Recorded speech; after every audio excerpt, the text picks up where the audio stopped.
ተጽዕኖ የለባችሁ ተጽዕኖ ጥያቄ መጠየቅ አለባችሁ ነው ተጽዕኖ የለበትም ኮሚሽኑ እኛ የትኛውም አቅጣጫ በኔ በኩል እስከ ተረዳው ድረስ የጋራ ግምገማ የላችሁ የጋራ ተጽዕኖ የሚባል ነገር ከየትኛውም ክፍል እንደዚህ አታድርጉ በዚህ ሂዱ በዛ ሂዱ የሚል እስካሁን ኮንክሪት የሆነ ተጨባጭ የሆነ እናንተ ለማሳየት የሚችል ማስረጃ ያለው ቬሪፋያብል የሆነ ነገር ማቅረብ አልችልም። አሁን ያቀዳችሁና የዘረዘራችሁትን በጠቅላላ በአንድ አመት ውስጥ ማከናወን ትችላላችሁ ወይ የሚለው ነገር ቢነሳስ ባላቸው ግንኙነት መስመር ከወንድሞቻችን ከፋኖ ወንድሞቻችን ጋራ እየተገናኙ የሚያመጡበት መንገድ ካለ በኮሚሽኑ ላይ የተአማኝነት ነገር ያነሳሉ። ለምንድን ነው ብላችሁ ነው እናንተ እንደው በግምገማ ያያችሁት? ተማሪዎች በሚሊዮኖች የሚቆጠሩ 4.5 ሚሊዮን ተማሪ ከትምህርት ገበታ ውጪ ነው ያለው። በጣም ሪሞት የሆነ አካባቢ ላይ ጭምር ነው ተሳታፊ የምትለዩትና ፈተናችሁን እናንተን አያበዛውም ወይ? ምክንያቱም ተማሪዎች ትምህርት ቤት መሄድ የማይችሉበት ክልል እንዴት ነው ሀገራዊ ምክክር እዛ ማካሄድ የሚቻለው? ዘመናት የነበሩ የታሪክ የትርክት የማንነት እነዚህ ሁሉ እነዚህን ጥያቄዎቻችን እኮ አልመለስንም እንዳንድ ሀገር። በኢትዮጵያ ውስጥ የነበረው የፖለቲካ ባህል ወይ ከኔ ጋር ነሽ ወይ ከሌላው ጋር ነሽ ብላክ ኤንድ ዋይት ጥቁርና ነጭ ተደርጎ የሚፈረጅበት ጊዜ ስለሆነ ከዚህ የተነሳ ብትሄጂም በምንም አይነት ገለልተኝነት አይታይም።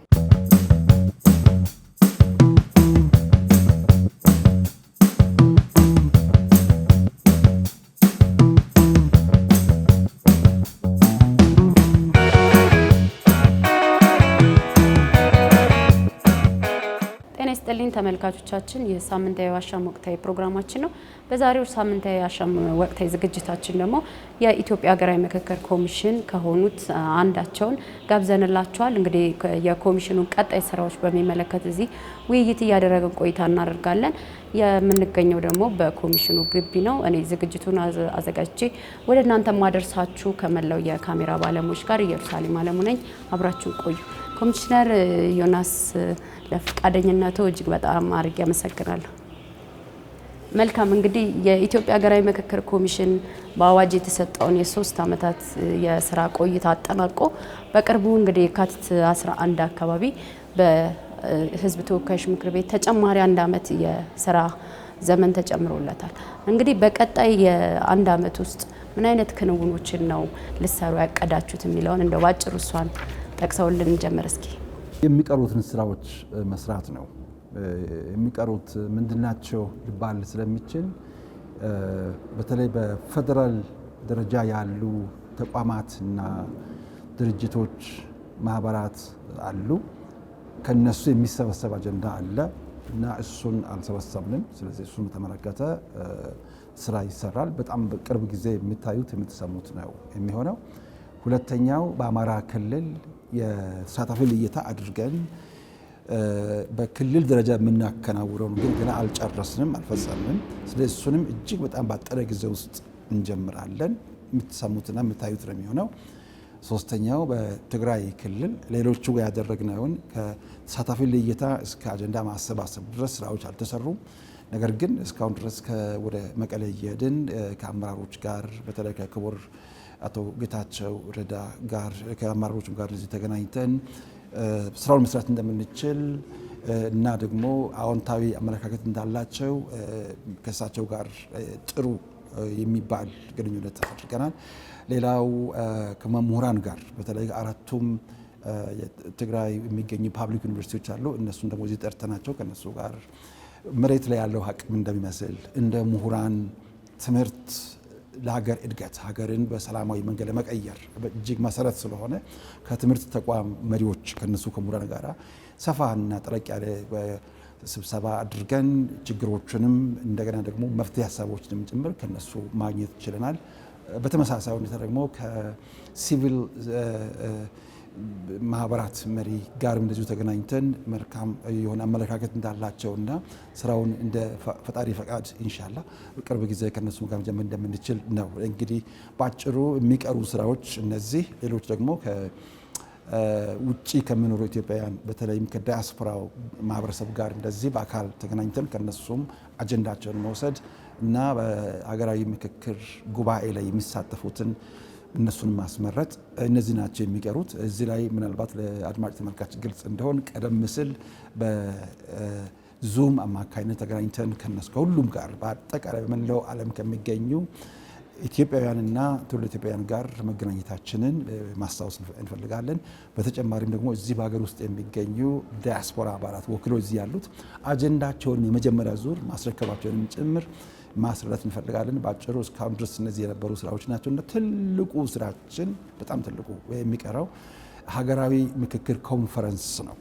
ከሁሉም ቦታ ከ10 ክልሎችና ከሁለቱ ከተማ አስተዳደሮች አሁን ደግሞ ከሚቀረው ከአማራና ከትግራይ ከመጡ በኋላ ከዲያስፖራም ከተሰበሰበ በኋላ በሀገር አቀፍ ደረጃ የምናደርገው ትልቁ ሀገራዊ ምክክር ጉባኤ ነው የሚቀረው። እነዚህን ስራዎች በዋናነት ለማከናወን ነው እንግዲህ እቺን 1 ዓመት የያዝናት። በዚህ ሁኔታ ነው እንግዲህ አሁን ጥድፊያ ላይ የምታገኙን ማለት ነው። መልካም። እንደው ግን እነዚህን ሁላ አሁን ያቀዳችሁና የዘረዘራችሁትን በጠቅላላ በ1 ዓመት ውስጥ ማከናወን ትችላላችሁ ወይ የሚለው ነገር ቢነሳስ? እነዚህ እንግዲህ በእኛ አስተሳሰብ እንችላለን ብለን ነው የምናስበው። እንግዲህ ሰው ያስባል ፈጣሪ ይፈጽማል ነው የሚባለው። ካልበቃችሁስ ተጨማሪ ጊዜ ይጨመራል ወይ ትጠይቃላችሁ ወይስ? እውነት ለመናገር እነዚህ በአብዛኛው ቴክኒካል ናቸው። ቴክኒካል ስራዎች ናቸው። እስካሁን ያቆየን ሰብስታንሻል የሆኑ ኢሹዎች ነበሩ። የፖለቲካ ኢንጌጅመንቶች ነበሩ። በተለይ ደግሞ በአንዳንድ ቦታ ግጭቶች ነበሩ። ከሁሉ በላይ እርስ በርስ ለመተዋወቅ ነበረ። አውዱን ራሱ የኢትዮጵያን አውድ በሚገባ ለማወቅ ነበረ። በዚህ በ1 ዓመቱ ውስጥ እኛ መሰረት ድንጋይ ለመጣል ሀገራዊ ኮንፈረንስ ለማካሄድ በተመሳሳይ ደግሞ በቅድም በጠቀስናቸው ቦታዎች ምክክሮችን አካሂደን አጀንዳዎችን ለመሰብሰብ ተወካዮችን ለመምረጥ ጊዜው ይበቃል ብለን እናስባለን። ደግሞም ካልበቃ የሚተርፍ ነገር ካለ ማንም ሰው ስለ ነገ እርግጠኛ መሆን ስለማይችል ያን ደግሞ ስንደርስ አብረን እናያለን። በቅርቡ በሕዝብ ተወካዮች ምክር ቤት ሪፖርታችሁን የ3 ዓመት የስራ አፈጻጸም ይፋ ስታደርጉ ከሕዝብ እንደራሴዎች አባላት ጠንከር ያሉ ሙግቶች፣ ክርክሮች፣ ትችቶች ተሰንዝረውባችሁ ነበር። እንደው በምክር ቤቱ አባላትም ሆኑ እንዲሁም ደግሞ ከኮሚሽኑ ገብተው ራሳቸውን ያገለሉ የፖለቲካ ድርጅቶችን ጨምሮ በኮሚሽኑ ላይ የተአማኝነት ነገር ያነሳሉ። ለምንድን ነው ብላችሁ ነው እናንተ እንደው በግምገማ ያያችሁት? ኢየሩሳሌም በደንብ እንደምታውቂው ያለንበት በኢትዮጵያ ባህላዊ መሰረቱ ባህላዊ አውዱ ያልጠረጠረ ተመነጠረ ነው የሚባለው። መጠርጠር ባህላችን ነው። ደግሞ ሰው የሆነ ፍጥረት ራሱ መጠራጠር እኮ ጤናማ ነው። ጤናማ ጥርጣሬ ጥሩ ነው። ምንም ሁሉንም ነገር እንደው ዝም ብሎ በጅምላ በእምነት በነሲ መውሰዱ አደጋ አለው።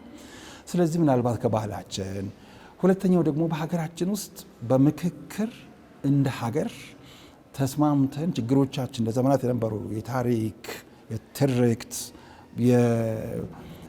ማንነት እነዚህ ሁሉ እነዚህን ጥያቄዎቻችን እኮ አልመለስንም እንዳንድ ሀገር። ስለዚህ እነዚያ የትላንቱ ችግሮች በውስጣችን ስላሉ ጥርጣሬዎች ቢኖሩ እኮ እንደው ባይኖሩ ነው የሚገርመን እውነት ለመናገር። ምክንያቱም ሁሉም እንዳውዱ ነው። ወፍ እንኳን በሀገሩ ተጫዋለች ነው የሚባለው።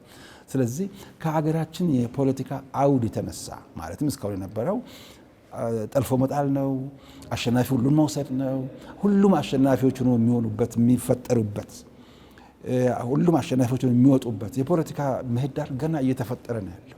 በሀገራችን ሁሉም አንድ ላይ ተሰባስቦ ሁሉም አሸናፊዎቹን የወጡበትን በእድሜያችን አላየንም። ስለዚህ ያን ለመፍጠር የተጓዝን እያለ በዛኛው ቅድም ባልነው በጥርጣሬ ላይ በተመሰረተው ሁሌ ያሸነፈው ትክክለኛ የሚሆንበትን ያሸነፈ ሁሉን የሚወስድበትን በዚያ ውስጥ ያለፈ ህብረተሰብ ቢጠራጠር ተአማኒነታችን ውስጥ ጥያቄ ቢያመጣ እናደንቃለን። በአድናቆት ነው የሚወስደው። ነገር ግን ሂደታችን እያዩ ስንጀምር ከ2 እና 3 ነበሩ ከጥርጣሬ የተነሳ። አሁን ግን ከ50 በላይ ከኛ ጋር እየሰሩ ነው ያሉት።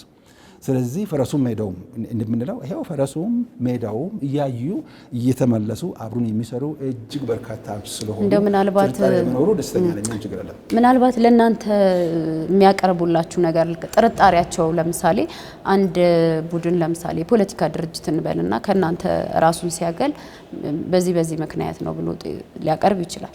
እስካሁን ለእናንተ ተአማኝነት ወይም ደግሞ የጥርጣሬ ውስጥ እንዲገባ ይሄ ነው ምክንያቴ ብሎ ያቀረበ የምክር ቤት አባልም ይሁን የፖለቲካ ድርጅትም ይሁን አለ ወይ? ምክር ቤት አባል እንግዲህ በብዛት ያው ከመንግስት ጋር ነው የሚነሳው። መንግስት ኮሚሽኑን የራሱን አጀንዳ ማስፈጸሚያ ወይም ደግሞ የመንግስት የመሸጋገሪያ አድርጎታል የሚባል ነገር ይነሳል። ምናልባት እናንተ ጋርስ የሚመጣው ነገር ምንድን ነው? ለምሳሌ ከጋዜጦች እንዳልሽውም ከምክር ቤትም ጭምር በተለይ ከተቃዋሚም ከገዥም ካሉት ውስጥ ምናልባት ቅድም እንዳልኩት በፐርሰፕሽን ወይም በአረዳድ ለምሳሌ ኢትዮጵያ ውስጥ መንግስትና መንግስት አንድ ናቸው። ገቨርንመንትና ስቴት አንድ ናቸው ሲተረጎሙ። መንግስት ስለሚከፍላችሁ ማለትም ስቴቱ ስለሚከፍላችሁ በህዝብ መዋጮ የተዋጣውን ገንዘብ ስለሚከፍላችሁ ለመንግስት ትወግናላችሁ። እንግዲህ የኔ መልስ በጣም ግልጽ ሆነ አለበት። እኛ የምንወግነው ለኢትዮጵያ ህዝብ ነው። የኢትዮጵያ ዩኒቨርሲቲ ፕሮፌሰር ሆኜ በነበርኩበት ጊዜ ከዩኒቨርሲቲ ይከፈለኝ ነበር። በዩኒቨርሲቲ ተቃዋሚ ፓርቲ መሪ የነበሩት ዩኒቨርሲቲ ውስጥ ይከፈላቸው ነበር። መንግስትን ስለደገፉ ሳይሆን ለኢትዮጵያ ህዝብ ስለሰሩ። አሁን እኛ ለኢትዮጵያ ህዝብ ስለምንሰራ ወገንተኝነታችን ከኢትዮጵያ ህዝብ ጋር ነው እንጂ ከመንግስት ጋር ባለመሆኑ ያንን ሳይረዱ የስቴትና የጋቨርንመንት ልዩነት በእንግሊዝኛ ልዩነት ያለውን ገዢ ፓርቲውንና ወይም አመራሩንና የኢትዮጵያን ሀገረ መንግስት ለይቶ ያለማወቅ ችግር ስለሆነ ይሄንን ምንም ይቅር ብለን ከዛ ነው አብረን እንስራ ነው የምንላቸው። ሁለተኛው ነው በጣም ግልጽ መሆን ያለበት፣ ህይወት የመማር ሂደት ነው። ማንም ሰው ፐርፌክት አይደለም። ሁላችንም የተማማር ነው የምንሄደው። ለምሳሌ መንግስት ስላቋቋመው ከመንግስት ጋር የወገኑ ለመንግስት መሸጋገሪያ አንቺ እንዳልሽው እንዲያው አንዳንዶቹ ጊዜ መግዣ ተብሎ የሚናገሩ ሰዎች አሉ። ደግሞ መንግስት ላይ ተጽዕኖ እንዳይደርስ በተለይ በግድቡ ጊዜ አሁን ወደብ ጥያቄ ጊዜ በዚህ ሁሉ ላይ መንግስት ላይ ጫና እንዳይደርስ ሀገራዊ ምክክር አለ እየተባለ ስለሚነገር ለዚህ የምታገለግሉ ሰዎች ናቸው። እኛ ትግል እንዳናካሄድ ለሀገር እኛ ከጠቀምን ለሀገር የሚረባ ነገር ከሰራን እውነትም ተጽዕኖ እንዲቀነስ ካደረግን የመስራች መባል የለብንም። ምክንያቱም የምንሰራው እኮ ለሀገር ነው። እየተሰራ ያለው ስራው ለሀገር ነው እንጂ ለአንድ ፓርቲ ወይም ለአንድ አገዛዝ አይደለም። ይህ መታወቅ አለበት። የምንሰራው ለኢትዮጵያ ስለሆነ ከዚህ የተነሳ ለምንሱ ለማናቸውም ጥርጣሬዎች በራችን ክፍት ነው። ለመነጋገር ሁልጊዜ ዝግጁ ነን። መልካም። ከዚህ ጋር ተያይዞ ደግሞ ብዙ ጊዜ ምንድነው ፈተናዎች እንደማለት ኮሚሽኑ ላይ ተጽዕኖ የሚፈጥሩ አካላት እንደሌሉ በተለያየ መድረክ ዋና ኮሚሽነርን ጨምሮ ሲነሳ ነበረ። እሱን ነገር እናስታውሳለን። በተለያዩ መግለጫዎቻችሁም ጥያቄ እንደዚሁ ከመገናኛ ብዙሃን ሲነሳላችሁ መንግስትን ጨምሮ ተጽዕኖ እንደሌለባችሁ ነበረ መገልጹት። በቅርቡ እዛው የህዝብ ተወካዮች ምክር ቤት ላይ ከምክር ቤት አባላት ከፍተኛ ትችት በተሰነዘረበት መድረክ ላይ ዋና ኮሚሽነር ኮሚሽኑ ተጽዕኖዎች አሉበት ከውስጥና ከውጭ የሚል ነገር አንስተዋል።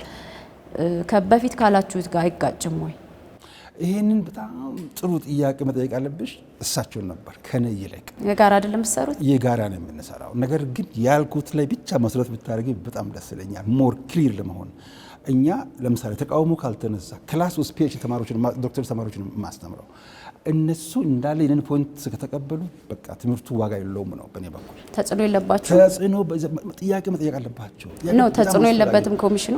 እኛ የትኛውም አቅጣጫ በኔ በኩል እስከ ተረዳው ድረስ የጋራ ግምገማ የላችሁ? የጋራ ተጽዕኖ የሚባል ነገር ከየትኛውም ክፍል እንደዚህ አታድርጉ፣ በዚህ ሂዱ፣ በዛ ሂዱ የሚል እስካሁን ኮንክሪት የሆነ ተጨባጭ የሆነ እናንተ ለማሳየት የሚችል ማስረጃ ያለው ቬሪፋያብል የሆነ ነገር ማቅረብ አልችልም። ከምን ተነስተው ነው ዋና ኮሚሽነር እንደዛ ያሉት ማለታቸውን? እኔ እዛው ነበርኩኝ።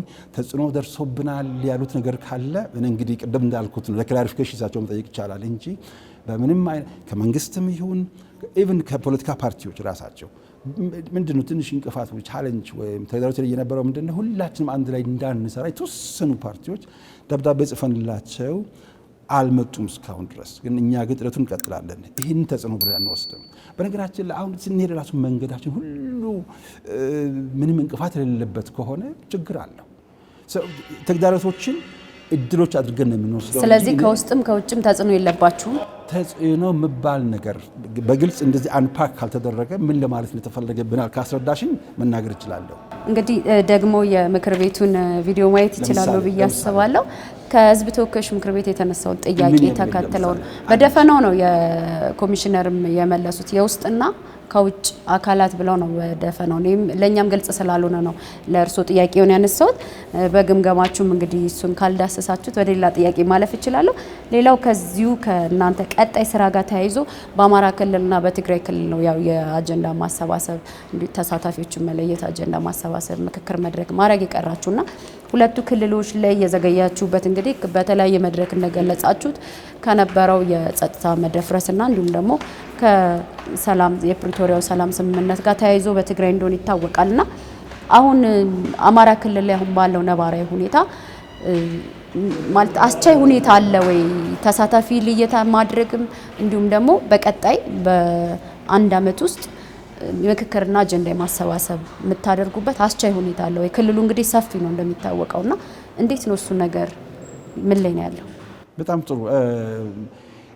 ቅድም እንዳነሳሁት የምንናገረው እንግዲህ እጅግ ለተከበረ አድማጭ ተመልካች ነውና ሳይንሳዊ መሆን እውቀት መር መሆን አለበት። የምንናገረው ነገር ሁሉ ሰው ካዳመጠ በኋላ አንድ ነገር መቅሰም አለበትና ሁሉም ነገር አንጻራዊ ነው።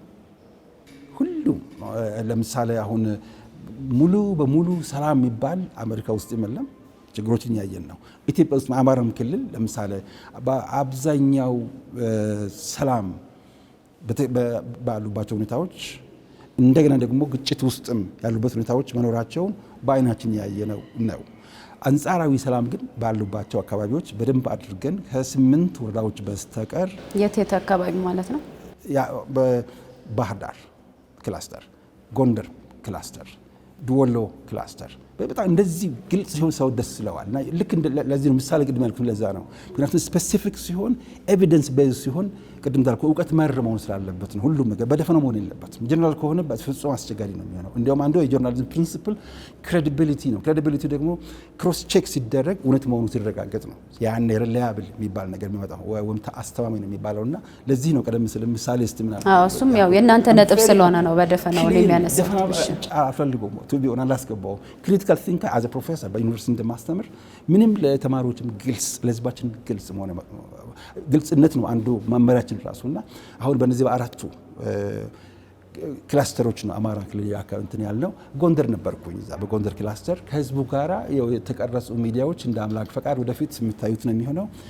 ምን ያህል ህዝቡ ለሀገራዊ ምክክር ሰላምን በሰላም ለማምጣት እንደተጠማ ማየት ይቻላል።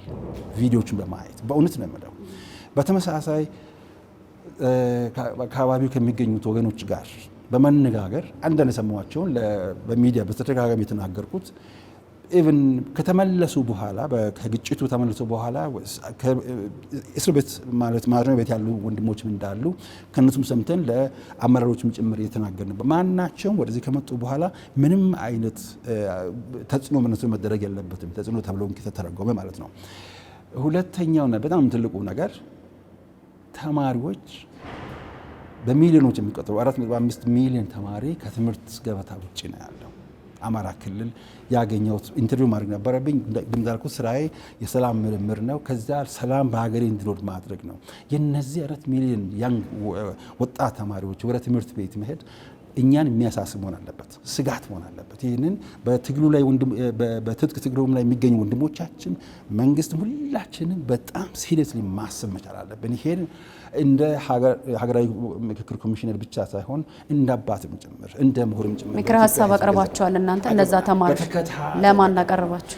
ለሚመለከታቸው ሁሉ በሚዲያ ነው የምናቀርበው። ብዙውን ጊዜ እንደዚህ ነው አቤት ነው። ምክንያቱም ተማሪዎቹ ወደ ትምህርት ቤት ካልሄዱ የዛሬ 8 ዓመት የኬንያ ፕሬዚደንሲ ወይ የፕሬዝደንቱ ጽህፈት ቤት አራታችን 2 እንግሊዛውያን፣ 1 ኬንያና 1 ኢትዮጵያውያን ከአልሸባብ የተመለሱ ተማሪዎችን ወጣቶችን ኢንተርቪው ለማድረግ ስውር ቦታ ነበረና እዛ ኢንተርቪው ስናደርግ ከወጣቶቹ የሰማነው ከነሱ የሰማነው እኛ ሲያድባረክ ከወደቀ ወዲህ ትምህርት የሚባል ነገር አይተን ስለማናውቅ ሌላ ስራ ስለሌለ ፓይረሲ የባህር ላይ ውንብድናን በመግደል ገንዘብ ማግኘት ለኛ ትኩረት ያ ከትምህርት ውጪ ሲሆን አእምሮ ስራ ሲፈታ በተለይ ያንግ አእምሮ ስራ ሲፈታ ለአገርም ህልውና ጥያቄ ስለሚያመጣ እነዚህ ሁሉም ይሄ በተመለከተ በመስራት ትምህርት ቤት ወደ ትምህርት እንዲመጡ ሰላምን በሰላማዊ መንገድ ማምጣትን ባህል እንድናደርግ ጥረት ማድረጋችን መቀጠል አለበትና ዋናው ፍቱን መድኃኒት እዛ አሁን በትግሉ ላይ ነን የሚሉ ወንድሞቻችንም ወደ ምክክሩ መጥተው ተማሪዎችን ወደ ትምህርት እንዲመለሱ ገበሬዎቻችን ወደ ስራቸው እንዲመለሱ ማድረጉ ላይ ዛለኛ ምን አተኮረው። ስለዚህ እሱን ጥሪ አድርገናል። ለሁሉም በሚዲያ ጥሪ አድርገናል። የምንችለው ደግሞ እሱ ስለሆነ መልካም ዶክተር፣ እዚቹ ጋር ግን አንድ ጥያቄ መጣልኝ። ምናልባት እናንተ ተማሪዎች እንግዲህ ይሄ ሁሉ በሚሊዮን የሚቆጠር ተማሪ ከትምህርት ገበታ የራቀበት ክልል ከሆነ እናንተ ደግሞ ከክልሉ ውጪ ያለ ተቋም ሄዶ ማታቆት አካባቢ ላይ በጣም ሪሞት የሆነ አካባቢ ላይ ጭምር ነው ተሳታፊ የምትለዩትና ፈተናችሁን እናንተን አያበዛውም ወይ? ምክንያቱም ተማሪዎች ትምህርት ቤት መሄድ የማይችሉበት ክልል እንዴት ነው ሀገራዊ ምክክር እዛ ማካሄድ የሚቻለው? እሱን ነገር እንደው በግምገማችሁ አይታችሁታል? በሚገባ ነው እንጂ ያየ ነው። ቅድም እኮ እንደ ፍትሃ አርጊል ያልኩሽ እኮ ቻሌንጅ ከሌለ ህይወት ትርጉም የለውም። በቻሌንጅ ውስጥ ያለፉ ሰዎች ናቸው። አሁን እነዚህ ተማሪዎቻችን በዚህ ሁኔታ ስለሚገኙ ባካችሁ ጥሪያችን በተቃውሞ ጎራ ያላችሁ መንግስትም ላይ ያላችሁ ወደ ምክክሩ ነው የምንለው። ለዛ ነው በዋናነት ባለችው ባገኘነው ሰላም እዛ እንግዲህ 2 ጊዜ ጎንደር ነበርኩኝ። 2 ዙር ነው ያካሄድ ነው። 2700 ሰው ነው ያመካከር ነው። ቅድም እንዳልነው በሙሉ ሬኮርድ ሆኖ ነው ያለው። የምናመካከረው እነዚህ ከትምህርት ቤት የወጡ ልጆች ወደ ትምህርት ቤት እንዲመለሱም ጭምር ነው። ለዚህም እንዲያውም ብቻችን ከምንሆን እስቲ ዓለም አቀፍ አጋሮቻችን ዲፕሎማቶች የሚችሉ ከሆነ ባላቸው ግንኙነት መስመር ከወንድሞቻችን ከፋኖ ወንድሞቻችን ጋራ እየተገናኙ የሚያመጡበት መንገድ ካለ እነሱ ባሉበትም ሆነው የውጭ ዲያስፖራ ወይም ኢትዮጵያውያንና ትውልደ ኢትዮጵያውያን ለኛ ዴታ ወይም ኢንፎርሜሽን እንደሚሰጡ ሁሉ ከዛ መሆናችሁ አጀንዳችሁን ንገሩን።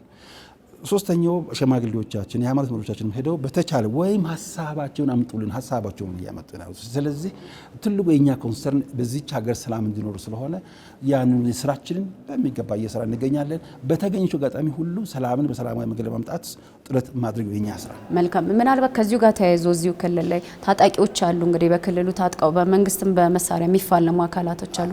እነዚህን አካላት ወደ ምክክር ኮሚሽኑ መድረክ እንዲመጡ ምናልባት በአካል ሄዳችሁ ያገኛችሁበት ወይም ደግሞ ወደ እናንተ ለመቀላቀልና አጀንዳቸውን ለመስጠት ፍቃደኛ የሆኑ አሉ? ምናልባት በዚህ አጋጣሚ ቢገልጹልን። ቅድም ባልኩት መንገድ ነው፣ በቀጥታ ሳይሆን ቀጥታ ባልሆነ መንገድ ነው።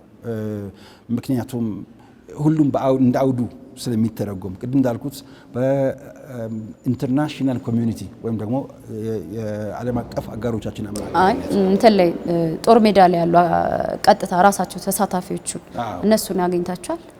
ቀጥታ ጦር ሜዳ ያሉ ተሳታፊዎችን እንደ ጋዜጠኛ እንኳን ልትጂ አትችይም እኮ። እውነት ነው። ግን እናንተ እንደ አንድ ገለልተኛ የተቋም ጥሪ አድርገናል። ነገር ግን ቀጥታ እዛ መሄድ ማለት ሎጂካሊ ትክክል ነው ወይ? እውነት ለማለት ነው እንደዛ ማለት ሳይሆን ምክክር የኢትዮጵያ ሀገራዊ ምክክር ኮሚሽን ማለት ገለልተኛ የሆነ ተቋም ነው ተብሎ ነው የሚታሰበው። ስለዚህ ለዚህ ገለልተኛ ተቋም ለምሳሌ እንደ ቀይ መስቀል፣ ሰብአዊ መብት ላይ የሚሰሩ ድርጅቶች፣ ሐኪሞች ምናምን እነዚህን ጨምሮ ጦር ሜዳ ላይ ህግ አለ መቼም እንደማይነኩ ይታወቃል። እናንተም ከነሱ ተርታ የምትሰለፉ ተብሎ ነው የሚገመተው። ሶ እናንተ ያንን አካል ለሰላም ጥሪ በር እየከፈታችሁለት ባለበት ሁኔታ እናንተ ላይ ጥቃት ያደርሳል ተብሎ አይገመትም። ግን ደግሞ ምናልባት መሮት የወጣ አካል ነው ብሎ ከተገመተ ደግሞ አብሶሉት በዛው ጥያቄው በጣም ትክክለኛ ነው። በጣም የምደግፈው ጥያቄ ነው። እንደውም ከዛ አንፃር ነው ጥያቄ ቀይ መስቀል በተለይ ኢንተርናሽናል ቀይ መስቀል አመራሮችን እስከ ቢሮችን ድረስ በዚሁ አይነት ሁኔታ እኛ ቀጥታ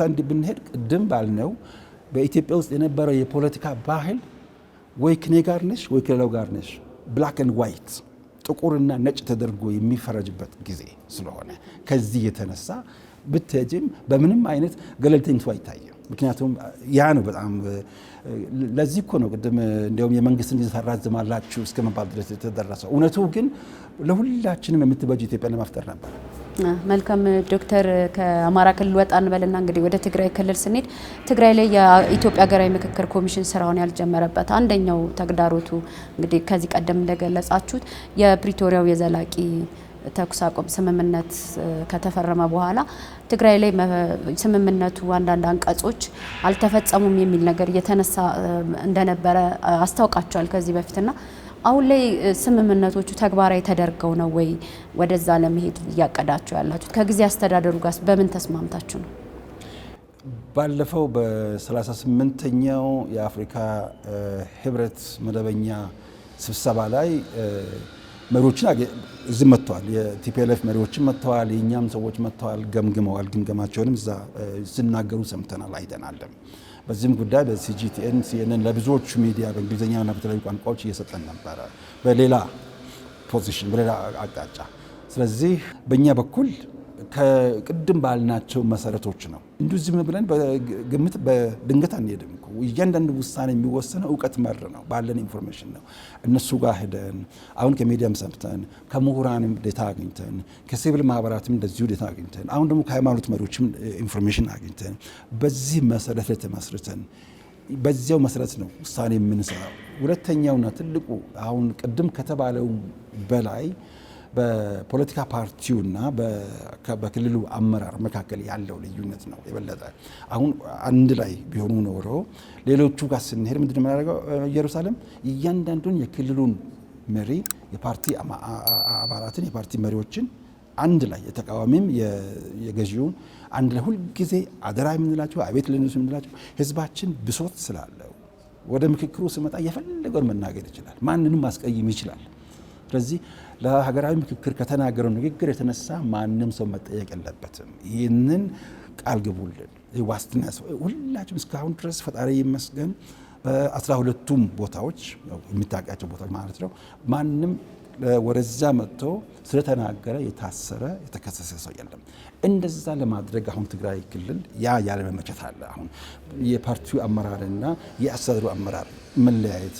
አማራ ክልል ግን ተመሳሳይ ነገር ያደረግነው ፊት ለፊት በብልጽግና ፓርቲ ላይ እንዲህ ብሎ ክስ የሚያቀርቡ ሰዎች ሁሉ አሉ፣ አጋጥሞናል። ነገር ግን ይሄንን ብልጽግና ፓርቲ ይሁን ኢህአፓ እንዲህ አድርገውናል ፊት ለፊት የድሮ ፓርቲዎችም ጭምር የሚከሱ ሰዎች አሉ። ማናቸውም ፓርቲዎችም አልከሰሷቸውም። ምክንያቱም በነፃነት መናገር አለባቸው። አንድ መሰመድ አለበት፣ ለአድማጭ ተመልካች ግልጽ መሆን አለበት። ይህ በመሰረታዊ እርከን ደረጃ ዲሞክራሲን መለማመድ ነው። ፊት ለፊት መናገር መቻል፣ መደማመጥ መቻል፣ ያንቺ ሀሳብ ከኔ በፍጹም የተለየ ቢሆን ማክበር፣ ማዳመጥ። ከዛ በኋላ ደግሞ አንድ ላይ ወደ መሀል መንገድ እንኳን እስኪመጣ ድረስ ብንም ባድርግ ባንስማማ እንኳን አንደርስታንዲንግ እንዲኖር ማድረግ አላማችንም እሱ ነው። መልካም። ስለዚህ በቀጣይ ሁለቱ ክልሎች ላይ እንግዲህ የምትሰሯቸውን ስራዎች እየተከታተልን እኛም ወደ ህዝብ እናደርሳለን ብለን እናስባለን። ምናልባት በመጨረሻ ብዙም እንዳላደክሞትና ለኮሚሽኑ ማን ነው ድጋፍ የሚያደርግለት ከውጭ የሚሆን ከሀገር ውስጥ የሚለውን አንሱልኝና የሚያስተላልፉት መልእክት ካለም አያይዘው መጥቀስ ይችላሉ። ለኮሚሽኑ ድጋፍ የሚያደርግ በዋናነት የኢትዮጵያ መንግስት የኢትዮጵያ ህዝብ ነው በዋናነት። ከውጭ ደግሞ ምን አይነት ድጋፍ? ለምሳሌ የሚከፈለው አሁን ይህ ህንፃ የመንግስት ነው። አሁን የቁጭ ያልንበት ይሄ ራሱ የመንግስት ነው። የተሰራው በደርግ ጊዜ፣ ከዛ በኋላ በኢህአዴግ ጊዜ ነው። መጀመሪያ ቤቱ ማግኘት አለብሻ። ከዛ በኋላ ደግሞ ክፍያ የሚከፍለን መንግስት ነው። የወደሞዛችን ልክ እዛ ፕሮፌሰር ሚኒስትር ሲከፈለኝ የነበረው እዚህ ሲመጣም ተመሳሳይ ነው። ምክንያቱም የምንሰራው ለኢትዮጵያ ህዝብ ስለሆነ ቅድም ተናግሬያለሁ። ከህዝብ የተሰበሰበ ገንዘብ የህዝብ ግብር እያንዳንዳችን ግብር የከፈል ነው። ስለዚህ የህዝብ ግብር የሚከፍለው ለኢትዮጵያ ስለምንሰራ የኢትዮጵያ መንግስት መክፈልም ግዴታ አለበት። መንግስት ስቴት ማለታችን ነው፣ ወይም ሀገረ መንግስት ማለታችን ነው። ይህ ግልጽ ይሁን። ከውጭ ዩኤንዲፒ አማካይነት የተባበሩት መንግስታት የልማት ድርጅት ነው። ዩኤንዲፒ ዩናይትድ ኔሽንስ ዲቨሎፕመንት ፕሮግራም የሚባለው ከማንኛውም ከውጭ ሀገር መንግስት ቀጥታ ገንዘብ አንቀበልም። ለዩኤንዲፒ ነው የሚያስረክቡት። ዩኤንዲፒ የዩኤን የተባበሩት መንግስታት ስለሆነ ከዚያ በኢትዮጵያ ህግ መሰረት በገንዘብ ሚኒስቴር አማካይነት በዚህ ነው የምንተባበረው። የሚተባበሩት ግን ራሳቸው ሰላም ስሉ ነው ባጭሩ። ምክንያቱም የኢትዮጵያ ሰላም የሁሉም ዓለም ሰላም ስሉ። ምናልባት እሺ፣ በጣም አድርጌ ነው የማመሰግነው ዶክተር ዮናስ አዳዬ። ግን እንደው አጠቃላይ ቀጣይ ስራችሁንም ሌላም ተጨማሪ የኢትዮጵያ ህዝብ ቢያውቀው የሚሉት ነገር ወይም ሌሎች ተቋማቶችም ሊሆኑ ይችላሉ መልእክት ቢያስተላልፉልን።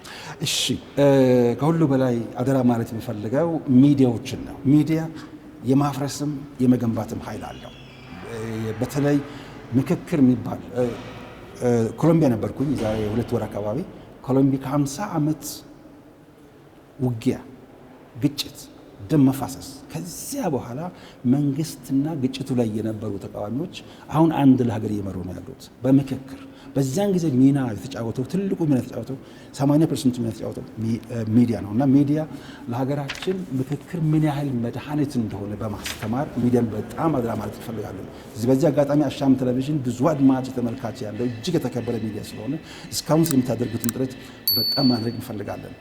ሁለተኛው ህዝባችን በአጠቃላይ በምችለው አቅም ሁሉ ሰላምን በሰላማዊ መንገድ ማምጣትን እንለማመድ፣ እንከባበር። በውስጣችን ያለው ሀብት ለመላው ዓለም የሚበቃ ነውና በጸሎታችሁም አግዙ። አሁን በጾም ወቅት ነው የምንገኘውና ለሰው የማይቻል ለፈጣሪ ይቻላልና ሁላችንም ከተመካከርን ሰላማችንም ይጸናል፣ እድገታችንም ይረጋገጣል፣ ከድህነት እንላቀቃለን፣ ጦርነትም ይቆማል። አሁንም አምላክ ይርዳን። አመሰግናለሁ። ዶክተር ዮናስ አዳዬ ለሰጡን ቃለ መጠይቅ መረጃ በአድማጭ ተመልካቾቻችን ስምና በጣቢያችን ስም እጅግ በጣም አድርጌ አመሰግናለሁ። እኔም ስለተሰጠኝ እድል በጣም አመሰግናለሁ። ስራችሁን በርቱ፣ ቀጥሉበት። ተመልካቾቻችን እስካሁን ስትከታተሉት የቆያችሁት ሳምንታዊ አሻም ወቅታዊ ፕሮግራማችን ነበረ። በዛሬው ወቅታዊ ዝግጅታችን ደግሞ ከኢትዮጵያ ሀገራዊ ምክክር ኮሚሽነሮች አንዱ የሆኑትን ዶክተር ዮናስ አዳዬ ነበረ እዚህ በኮሚሽኑ ግቢ ተገኝተን የተለያዩ የቀጣይ የኮሚሽኑ ስራዎች እያነሳን ማብራሪያዎችን ጠይቀን ቆይታ ያደረግነው። እኔ ፕሮግራሙን ወደ እናንተ በማድረስ አብሬያችሁ ከካሜራ ባለሙያዎች ጋር የቆየሁት ኢየሩሳሌም አለሙ ነበርኩኝ። ሳምንት በሌላ እንግዳና በሌላ ርዕሰ ጉዳይ እስከምንገናኝ ድረስ ሰላም ከእናንተ ጋር ይሁን።